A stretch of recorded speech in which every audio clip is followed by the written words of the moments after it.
Bitcoins veicis nelielu atspērienu, šobrīd vairāk kā 91 000. Vai ir laiks priecāties? Protams, ka ne.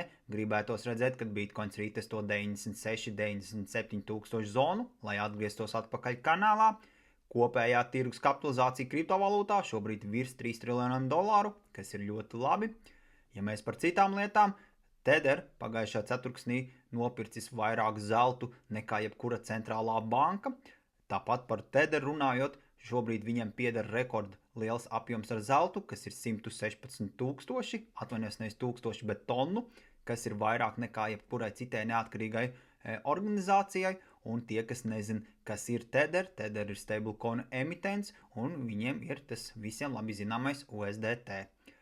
Amerikas procentu maksājums oktobrī sasniedz rekordlielu skaitli, kas bija 104,4 miljārdi ASV dolāru. Ja mēs piemēram salīdzinātu ar Latvijas kopējo parādu, tad Latvijas kopējais parāds ir 11 miljārdi. Sanāktu, ka Amerikas viena mēneša maksājums varētu nosakt 6-7 Latvijas kopējo parādu.